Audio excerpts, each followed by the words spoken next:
এই যে দেখতে পাচ্ছ স্লিপিং বুদ্ধা, এটা হচ্ছে মুখ, এটা বডি, আর ওই দিকটা পাটা মেঘে ঢেকে গেছে। ডিসেম্বর বা জানুয়ারির দিকে কিন্তু প্রচুর হেভি স্নোফল হয়, আর আল থেকে কিন্তু সানসেটটা সব থেকে ভালো দেখা যায়।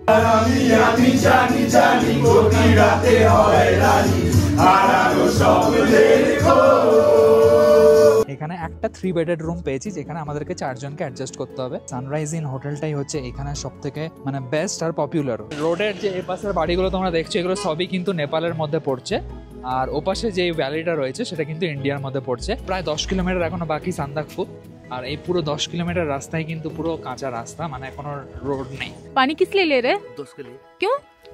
उसका पूजा है ना, मन्नत पैसा भी कोई भी रख दिया पूरा। আগের এপিসোডে তোমাদেরকে দার্জিলিং থেকে মানিভাঞ্জান হয়ে টংলুতে রাত কাটানো আর সঙ্গে টংলু থেকে অসাধারণ সানরাইজের অভিজ্ঞতার গল্প শেয়ার করেছিলাম। 2 রাত্রি 3 দিনের সান্দাকফু ট্যুরের 1 রাত্রি পেরিয়ে আজ আমরা যাব সান্দাকফুর উদ্দেশ্যে। নেপাল ভারত সীমান্ত বরাবর এই জার্নি সত্যি once in a lifetime experience. তো চলো শুরু করি টংলু থেকে সান্দাকফুর আজকের ভ্রমণ কাহিনী। হ্যালো গাইস, কেমন আছো সবাই? এখন আমরা দাঁড়িয়ে রয়েছি টংলুতে। আমরা লাস্ট টাইম মানভাঞ্জান থেকে এসেছিলাম টংলুতে, আর টংলু থেকে আজকে যাব হচ্ছে সান্দাকফু। আমরা এই গাড়িতেই যাচ্ছি। কালকে যে গাড়ির ড্রাইভার দাদা আমাদেরকে নিয়ে গেছিলো, আজকে সেম ড্রাইভার দাদা ঠিক টাইম মতো সকাল 9টায় চলে এসছে। সবাই এখন চেক আউট করছে এই হোমস্টে থেকে। তো আমরা এখন বেরোচ্ছি এখান থেকে।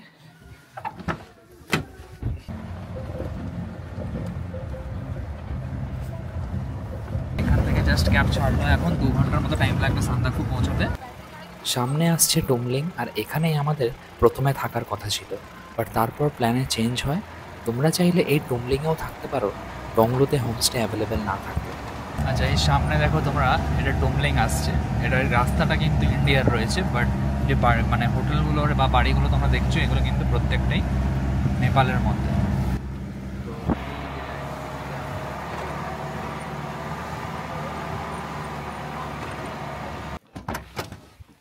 আর এখন আমরা নামলাম এখানে।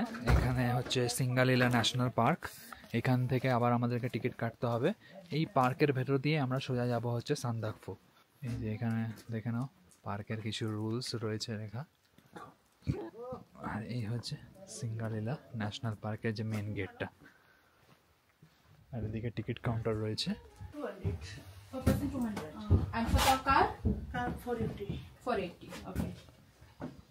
প্রত্যেকটা সময় তোমাদের যখন এই জায়গাটা দিয়ে ক্রস করবে, তখন তোমাদেরকে এই জায়গায় টিকিট কাটতে হবে পার পারসন 200 রুপিস করে, আর সঙ্গে গাড়ি যেটা যাচ্ছে তার জন্য 480 করে এক্সট্রা লাগবে গাড়ির জন্য। আর এই হচ্ছে পার্কের মেন গেট। সাফারি যেরকম হয় একটা জঙ্গলের মধ্যে দিয়ে, সেরকম এই ন্যাশনাল পার্কের মধ্যে দিয়েই আমাদেরকে এন্ট্রি নিতে হবে ভেতরে। যাই হোক, টোটাল প্রসিডিওরটা হচ্ছে মানে গাড়িতে যত টাকা লাগলো মানে সান্দাকফুর জন্য অ্যারাউন্ড 8500, বাট তার সঙ্গে তোমরা যদি এই সিঙ্গালীলা ন্যাশনাল পার্কের ভেতরে যখন যাবে, তখন তোমাদের এক্সট্রা পার পারসন 200 করে লাগবে, আর গাড়ির জন্য 480। তো আমরা এখন টিকিটটা কাটলাম, এখনই জাস্ট আবার গাড়িতে ঢুকবো। ওয়েদার মোটামুটি কখনো মেঘ কখনো রোদ উঠছে, তো ঠান্ডা তো আছে ভালোই। রোদটা আমাদেরকে হেল্প করছে ঠান্ডার সঙ্গে মানিয়ে নিতে। অনেকগুলো অ্যানিম্যালও নাকি দেখতে পাওয়া যায়, অনেক সময় ব্ল্যাক প্যান্থার বা রেড পান্ডা যেটা।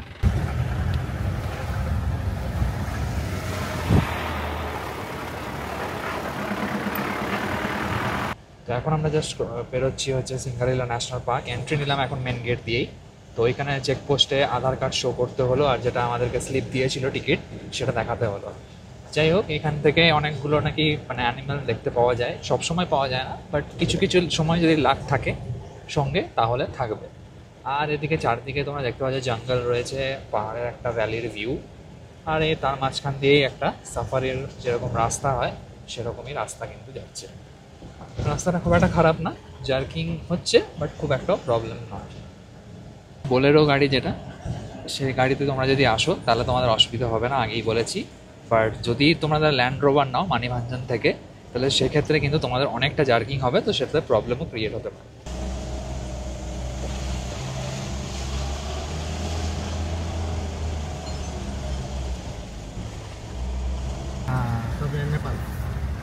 ये सब नेपाल। Nepal road India. আচ্ছা, তো এখন আমরা পৌঁছে গেছি গ্যারিবাসে। গ্যারিবাস হচ্ছে অ্যাকচুয়ালি এখানকার একটা পপুলার একটা জায়গা, যেটা তোমাদের সান্দাকফু যাওয়ার রুটেই পড়বে। এটাও একটা বলতে পারো ভিউ পয়েন্ট। আর এখানে চেকপোস্টও রয়েছে যেখানে তোমাদেরকে আবার তোমাদের আধার কার্ড শো করতে হবে, দিয়ে তোমরা আগে যেতে পারবে। আর এই যে এখানে দেখো লেখা রয়েছে welcome to Sandakpur rural municipality. এটা কিন্তু অ্যাকচুয়ালি নেপালের মধ্যে পড়ছে। মানে এই যে রোডটা দিয়ে আমরা এলাম, এই সোজা যে রোডটা দেখছো, এই সোজা রোডটা, এই রোডটা কিন্তু অ্যাকচুয়ালি ইন্ডিয়া আর নেপালকে ভাগ করেছে। তো আমার এই সাইডটায় মানে রোডের যে এপাশের বাড়িগুলো তোমরা দেখছো, এগুলো সবই কিন্তু নেপালের মধ্যে পড়ছে। আর ওপাশে যে ভ্যালিটা রয়েছে সেটা কিন্তু ইন্ডিয়ার মধ্যে পড়ছে। মাঝখানে হচ্ছে রোডটা। তো আমরা বর্ডার বরাবর, মানে যখন থেকে আমরা স্টার্ট করেছি মানিভাঞ্জান থেকে, ওই মানিভাঞ্জান থেকেই কিন্তু এখনও অবধি, মানে ইভেন সান্দাকফু অবধিও কিন্তু এরকমই, যে রোডটা হচ্ছে বর্ডার অ্যাকচুয়ালি। আর রোডটার দুধারে একদিকে রয়েছে ইন্ডিয়া, একদিকে রয়েছে নেপাল। তো ভারত নেপাল সীমান্ত দিয়ে কিন্তু আমরা পুরো জার্নিটা কভার করছি। পুরো রাস্তাটাই কিন্তু সিঙ্গালীলা ন্যাশনাল পার্কের, মানে ফালুট অবধি তোমরা যদি যাও তাহলে পুরোটাই কিন্তু এই জঙ্গল, মানে সিঙ্গালীলা ন্যাশনাল পার্কের মধ্যে দিয়ে যাবে। আর এখন এই সুন্দর জঙ্গলের মধ্যে মধ্যে দিয়ে আমরা যাচ্ছি। কিছুক্ষণ আগে জাস্ট ক্রস করলাম ওই গ্যারিবাস বলে যে জায়গাটা রয়েছে, যেখানে নামলাম আমরা, নেপাল আর ভারতের বর্ডার যেটা। আর তারপরেও যখন চলছি, এখনও সান্দাকফু এখান থেকে 10 কিলোমিটার মতো।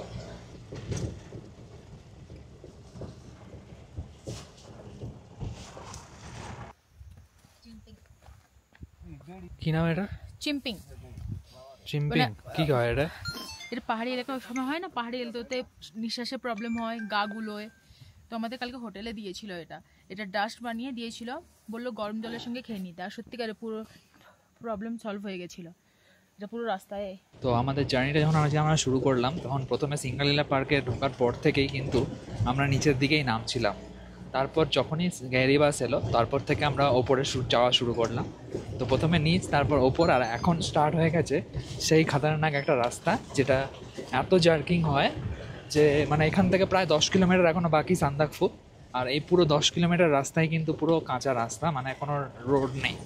রোডটা ওই গ্যারিবাসের পরই 2 থেকে 3 কিলোমিটার পরই কিন্তু বন্ধ হয়ে গেছে। এই হচ্ছে রাস্তাটা, এই রাস্তাটা ধরেই আমাদেরকে নেক্সট 10 কিলোমিটার মতো ট্রাভেল করতে হবে। বোলেরো আছে বলেই একটু তাও মোটামুটি জার্কিংটা কম হচ্ছে।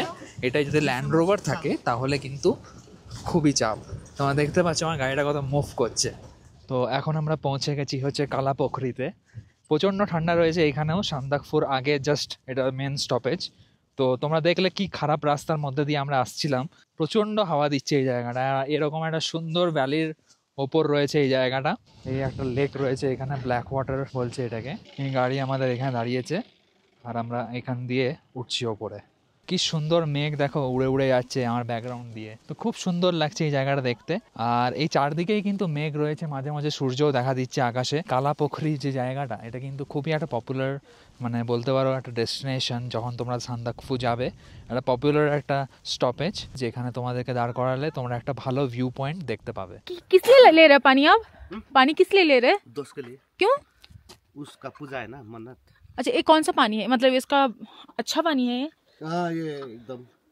ये पत्थर ऐसे क्यों रखता है यहाँ पर? ये मन्नत अपना अपना रखता है ना, देखो ना, पैसा भी कोइन भी रख दिया पूरा। अच्छा, 3 बार 3 ठो लेना है, 3 ठो। 1 2 3।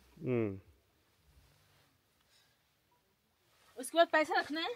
हाँ, आपका मर्जी। 1 रुपया 8 आने बस। Thank you.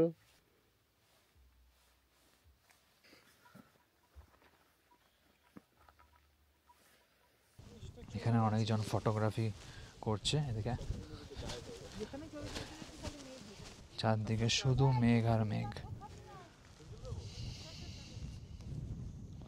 Welcome to Sandakpur rural municipality.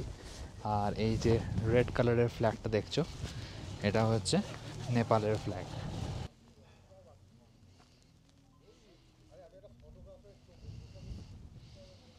তো এরপর জাস্ট আমরা এখন এখান থেকে বেরিয়ে যাচ্ছি। নেক্সট স্টপ হচ্ছে সান্দাকফু। সান্দাকফু এখান থেকে ওই 3 কিলোমিটার মতো। তোমাদেরকে বলে তো দিলাম যে next stop Sandakphu, but actually আরেকটা স্টপ আমাদেরকে মাঝে নিতে হলো। কেন কি আমাদের সঙ্গে যারা কো প্যাসেঞ্জার ছিল, মানে কো যাত্রী যারা আমাদের সঙ্গে ছিল, তারা বললো একটু চা খাবে, একটু ওয়াশরুম ইউজ করবে। তো সেক্ষেত্রে আমরা একটা জায়গায় দাঁড়িয়েছি। সেই জায়গাটার নাম হচ্ছে চৌড়ি চপ। আমি একটু কফি খাবো, সবাই একটু চা নিচ্ছে, চা কফি মিক্স করে। কফি খেলে কি একটু একটু এনার্জি পাওয়া যাবে, একটু বডি গরম হবে, কেন কি ঠান্ডা প্রচুর রয়েছে এখানে। যবে থেকে দার্জিলিং ক্রস করেছি ম্যাক্সিমাম এই চা আর কফিতেই কাটাতে হচ্ছে সারাটার সময়, কেন কি কিছু 2 ঘন্টা 3 ঘন্টা পর পরই মনে হচ্ছে গলাটাকে ঠিক রাখার জন্য এটাই একমাত্র উপায়।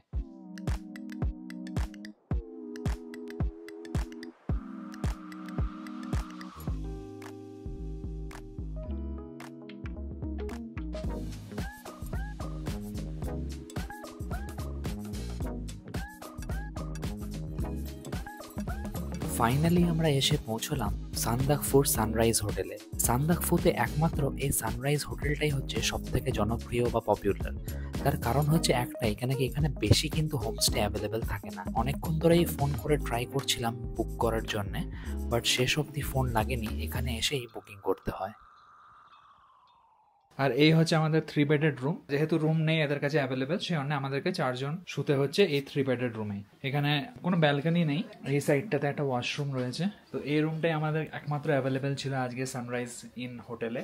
তো যাই হোক, আমরা সান্দাকফু ঢোকার মুখে কিন্তু এই হোটেলটা রয়েছে, একদম সান্দাকফু ফার্স্টে। তো আমাদের জাস্ট এখন চেক ইন হলো এই সানরাইজ ইন হোটেলে।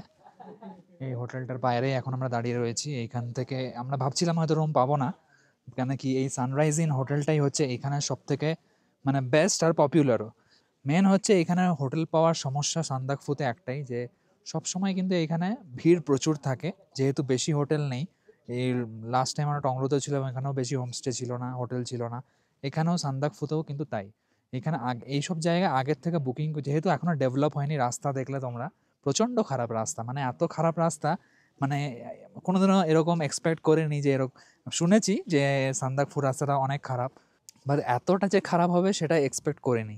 তো যাই হোক, কোনোভাবে তাড়াতাড়ি পৌঁছানোর চেষ্টা করছিলাম সান্দাকফুতে, যাতে এসে এই সানরাইজ ইন হোটেলটা আমরা বুক করতে পারি। অনলাইনে বুক করার চেষ্টা করছিলাম, পাইনি। ফোন করে নেটওয়ার্ক নেই, যেহেতু এখানে কল লাগেনি। হোয়াটসঅ্যাপ কলও ট্রাই করেছি, SMS করে ট্রাই করেছি, কিছুতেই হয়নি। তো লাস্টে এসে এখানে একটা 3 বেডেড রুম পেয়েছি, যেখানে আমাদেরকে 4 জনকে অ্যাডজাস্ট করতে হবে। তোমরা জানো মানিভাঞ্জান থেকে আমরা 4 জনই আসছি। 2 জন আমরা নিজেরা, আর 2 জন আমরা পেয়ে গেছিলাম শেয়ারিংয়ে, যারা শেয়ার করে আমরা মানিভাঞ্জান থেকে আসছিলাম এইখানে। টোটাল 1900 টাকা করে নিচ্ছে পার হেড। 3 বেডেড রুমে যেহেতু 4 জন অ্যাডজাস্ট হচ্ছে, সেহেতু একজন এক্সট্রা যে আছে তাকে 1500 দিতে হচ্ছে উইথ ফুডিং অ্যান্ড লজিং। বাকি সবাইকে কিন্তু 1900 টাকা পার হেডই দিতে হচ্ছে। এই হচ্ছে রেস্টুরেন্ট এরিয়া। বাফেট মেনু রয়েছে, সেলফ সার্ভিস। এখানে বার মেনুও রয়েছে, তোমরা চাইলে এই বার মেনু থেকে যে কোনো ড্রিঙ্কস অর্ডার করতে পারো। এখানে আনলিমিটেড টি রয়েছে, এখানে মাস্ক রাখা রয়েছে, আর এখানে সমস্ত রকম খাবার অ্যাভেলেবেল রয়েছে, যেখান থেকে সেলফ সার্ভিসে খাবার নিতে পারবে। এখানে আমাদেরকে আগের থেকে বলে দিতে হলো যে কি কি আমরা নেবো। और एक बार बोल दीजिए क्या क्या मिल में है नाइट में। Chicken meal, veg meal, fried rice, hakka noodles, रोटी। इसके साथ chilli chicken, chicken curry, paneer butter masala, chilli paneer. ये सब ऑप्शन में है। yes। डेली होता है या ये नॉर्मल, मतलब डेली यही रहता है? डेली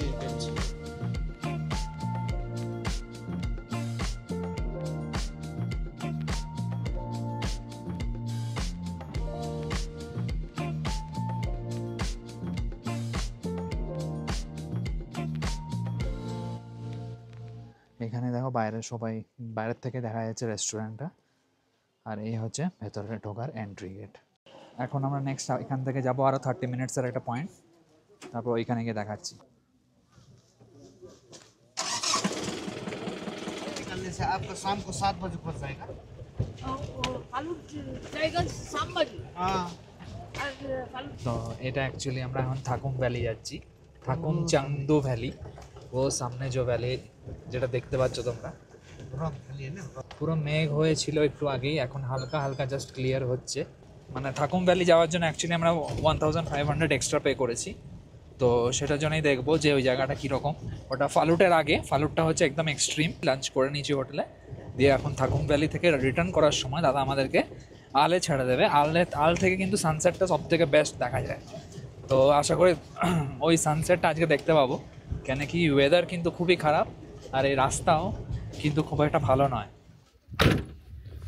তো এখন আমরা পৌঁছে গেছি হচ্ছে থাকুম ভ্যালিতে। এরপর 17 কিলোমিটার হচ্ছে ফালুট, যেটা যাওয়া যায় 17 কিলোমিটার অবধি, বাট ওটা ট্রেক করে যেতে হবে তোমাকে, যেহেতু ল্যান্ডস্লাইড হয়েছিল বৃষ্টির জন্যে, সে কারণে ওইখানে কিন্তু এখন গাড়ি যাওয়া যাচ্ছে না।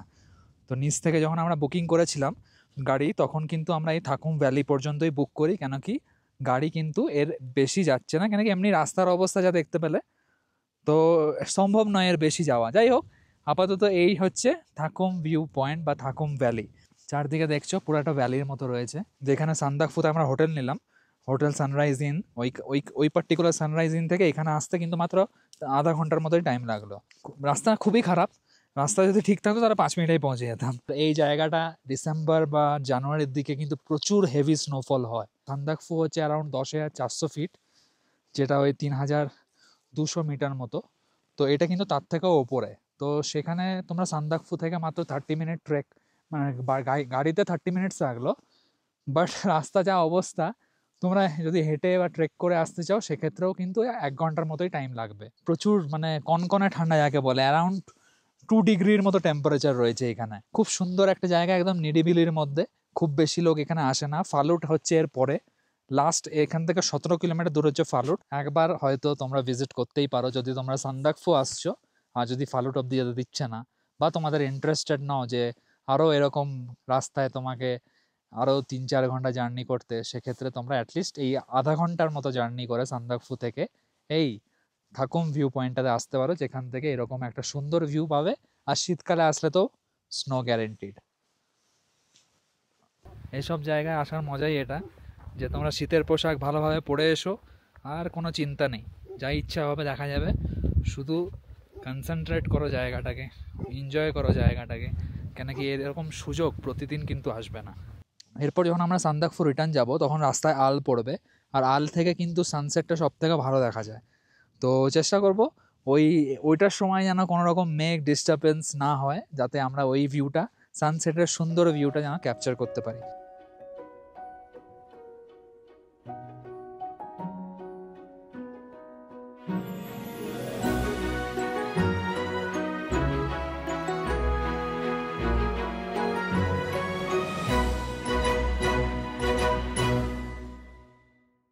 অ্যাকচুয়ালি আমরা এখন যে জায়গাটায় রয়েছি সেটা হচ্ছে আল বলে একটা জায়গায়, 3,570 মিটার বা 11,600 ফিট ওপরে এই জায়গাটা আল। এটা কিন্তু সান্দাকফুর একটা মেন সানসেট পয়েন্ট।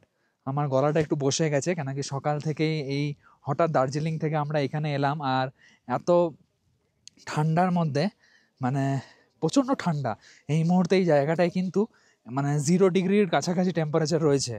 তো আর মেন ব্যাপার যেটা, সেটা টেম্পারেচার নয়, সে 0 ডিগ্রি হোক বা মাইনাসেই হোক, মেন হচ্ছে একটা চিলিং হাওয়া দিচ্ছে, যেটার ফলে কি হচ্ছে মানে থাকা একদমই যাচ্ছে না, একদমই মানে এতটাই ঠান্ডা হাওয়া দিচ্ছে যে প্রবলেম হচ্ছে নিঃশ্বাসেও। সানরাইজ যেটা, সেটা আমরা হোটেল সানরাইজ ইনের টেরেস থেকেই কালকে সকালে দেখতে পাবো, যেহেতু আজকে আমরা নাইট স্টে করছি সানরাইজ ইন হোটেলেই। দেখাবো যে জায়গাটা থেকে সানসেট পয়েন্টটা দেখা যাওয়ার কথা রয়েছে। তো এটা দিয়ে আমাদেরকে এখন ওপরে উঠতে হচ্ছে। আমরা যে হোটেলটায় রয়েছি সেটাই হচ্ছে একমাত্র হোটেল বা একমাত্র পয়েন্ট সানরাইজ দেখার সকালবেলায় সান্দাকফুতে। তো আমরা সেই হোটেলেই রয়েছি, বাট যারা ওই হোটেলে চান্স পায় না থাকার, মানে ধরো ফিল হয়ে গেছে হোটেল হাউসফুল হয়ে গেছে, তখন কিন্তু 50 টাকা দিয়ে টিকিট কেটে মানুষ সেই সানরাইজ ইন হোটেলের ছাদে গিয়ে সানরাইজটা দেখে। এটা একটা মজার ব্যাপার লাগলো আমার। 50 টাকা টিকিট, মানে গোটা সান্দাকফুতে ভালো সানরাইজ নাকি একমাত্র সানরাইজ ইন হোটেলেই দেখা যায়। আর ট্রেকিং করতে করতে এই উপরে উঠছি, এই হচ্ছে সানসেট পয়েন্ট।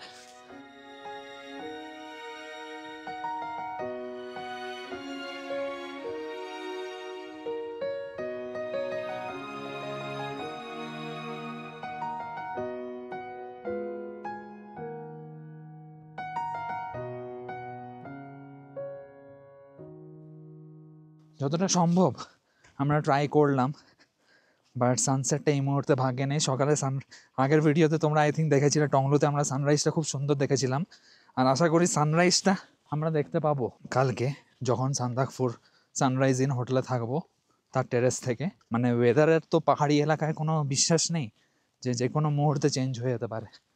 বাট তার মধ্যেও ভেবেছিলাম যদি এত মেঘের মধ্যেও যদি চেঞ্জ হয়ে যায়, বাট হলো না। সান্দাকফু হোটেল থেকে আমরা ফার্স্টে থাকুম গেছিলাম, থাকুম থেকে আমরা এলাম আল, আর আল থেকে আলে দেখতে পেলাম না সানসেটটা, বাট চেষ্টা করবো যাতে কালকে সকালে অ্যাটলিস্ট সানরাইজটা খুব ভালোভাবে দেখতে পারি সানরাইজ ইন হোটেল থেকে। আর কিছু বলার নেই, ব্যাক টু আওয়ার হোটেল।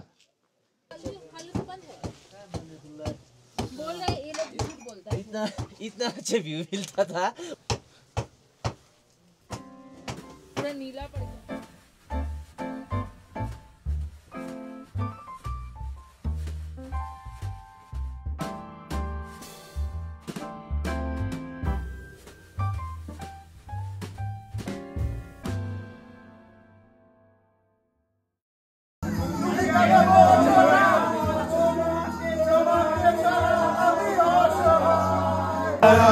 আমি জানি জানি গতি রাতে হয় রানী হারানো স্বপ্নের খোঁজ। আরে এই গরম বারিশে তোমার চোখে নালিশে।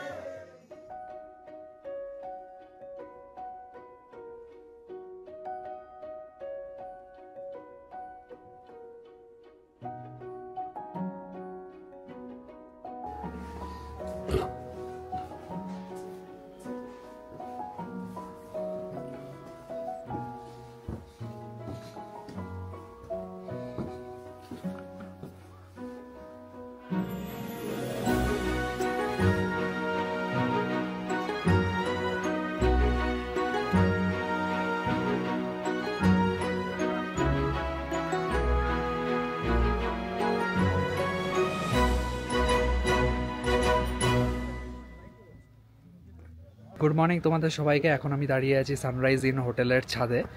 এখান থেকেই কিন্তু আমরা দেখলাম সানরাইজটা, আর সঙ্গে এই কাঞ্চনজঙ্ঘার ভিউটাও কিন্তু খুব সুন্দরভাবে দেখা যাচ্ছে এখান থেকে। কালকে যেরকম ওয়েদার ছিল, কালকে যারা যারা এসেছিলো কালকে বলছিল মর্নিংয়ে নাকি দেখা যায়নি কাঞ্চনজঙ্ঘার ভিউ। মেঘ হালকা হালকা ঢাকা দিচ্ছে, বাট দেখা গেল অনেকক্ষণ ধরেই দেখা গেল। এখন ঘড়িতে ওই 7টা 7:30টার মতো বাজে। 6টার থেকে নিয়ে এখনও অবধি মানে 1.5 ঘন্টার মতো কিন্তু ভিউ আমরা পেয়েছি এই কাঞ্চনজঙ্ঘার। এই যে দেখতে পাচ্ছ স্লিপিং বুদ্ধা, এটা হচ্ছে মুখ, এটা বডি, আর ওই দিকটা পাটা মেঘে ঢেকে গেছে। এটা পুরোটাই হচ্ছে কিন্তু কাঞ্চনজঙ্ঘার রেঞ্জ। আর হয়তো এই দিকটায় হয়তো দেখতে পাচ্ছ কিনা জানি না, ওই যে ছোট ছোটগুলো দেখা যাচ্ছে ওগুলো হচ্ছে মাকালো। তো আপাতত পুরো এই কাঞ্চনজঙ্ঘা রেঞ্জটা কিন্তু এখন দেখা যাচ্ছে সামনে থেকে অনেকটা ওয়াইড অ্যাঙ্গেলে। এই সাইডটাতে রয়েছে মাউন্ট এভারেস্টের পিক, যেটা তোমার সামনে এই 4টে যে শৃঙ্গ যেটা ক্লিয়ারলি দেখা যাচ্ছে পুরোটাই কিন্তু মাউন্ট এভারেস্ট। আর ওই সাইডে যেখানে মেঘের আলাদা ঢাকা পড়ে আছে একদম সাইডে, সেগুলো হচ্ছে লোৎসে। তো পুরো মাউন্ট এভারেস্টের পিকটা এদিকে পড়ছে দেখা ওয়াইড অ্যাঙ্গেলে, আর এইদিকে পড়ছে তোমরা যদি ওয়াইড অ্যাঙ্গেলে পুরোটা এরকমভাবে দেখো, আর এইদিকে কাঞ্চনজঙ্ঘা। মানে এরকম নয় যে এই পুরো রেঞ্জটার মধ্যেই কিন্তু কাঞ্চনজঙ্ঘা বা এভারেস্ট একসঙ্গে রয়েছে। কালকে রাতে ডিনারের পর আমরা ঘুমিয়ে গেছিলাম, আর ডিনারে কী কী করেছিলাম সেগুলো তোমরা দেখেছো। এখানে অপশনের মধ্যে কিন্তু অনেক রকম খাবারই রয়েছে। তোমরা ভেজ মিল নিতে পারো, চিকেন মিল নিতে পারো, এগ মিল নিতে পারো, বাট তাছাড়াও তোমরা চাইনিজ যে কোনো খাবার নিতে পারো, লাইক ফ্রায়েড রাইস, নুডলস, বা সঙ্গে পনির বাটার মশলা, চিলি চিকেন, এসব কিন্তু থাকে এখানে অ্যাভেলেবেল। যে ভালো কোয়ালিটিরই খাবার ছিল। আর টাইমিংসও তোমাদেরকে দেখিয়ে দিয়েছি, এখন আরেকবার দেখিয়ে দিচ্ছি। এই টাইমিংসে কিন্তু ব্রেকফাস্ট, লাঞ্চ, ডিনার এখানে সার্ভ করা হয়। 2 nights 3 days-এর যে সান্দাকফু ট্যুরটা আমরা করলাম, তার মধ্যে ফার্স্ট নাইটে আমরা স্টে করেছিলাম টংলুতে, যেটা প্রায় 9000 ফিট ওপরে সি লেভেল থেকে। আর সেকেন্ড নাইট আমরা স্টে করলাম সান্দাকফুর এই সানরাইজ ইন হোটেলে। 2 nights 3 days-এ যদি ট্যুর করো, তুমি একবার না একবার হলেও মাস্ট কিন্তু স্লিপিং বুদ্ধা, যেটা কাঞ্চনজঙ্ঘার ফুল রেঞ্জটা তুমি দেখতে পাবে with Mount এভারেস্টও।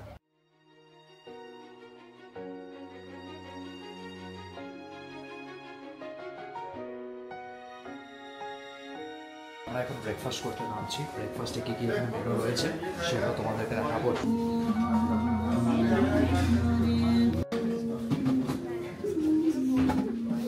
Bread, soup, noodles, poha, oats, sweet dish.